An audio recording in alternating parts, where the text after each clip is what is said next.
घोटकी में 13 खां 16 अप्रैल ताईं पोलियो मुहिम जारी रहंदी, जंहिंजो इफ़्तिताह deputy commissioner Ghotki Manzoor Ahmed Kunrani PPHI जे mother and child centre Mirpur Mathelo में ॿारनि खे हिफ़ाज़ती फुड़ा पियारे कयो।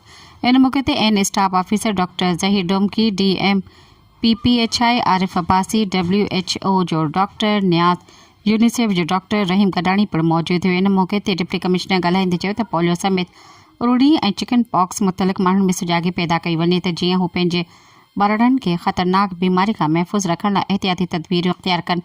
इन सिलसिले में असां सभिनी खे पंहिंजो किरदारु अदा करणो पवंदो।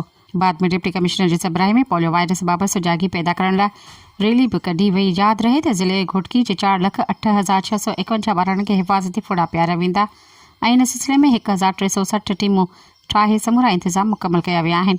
सब्सक्राइब कयो अवामी न्यूज़ HD खे ऐं ताज़ा तरीन ख़बरुनि लाइ ॾिसंदा रहो अवामी न्यूज़ HD।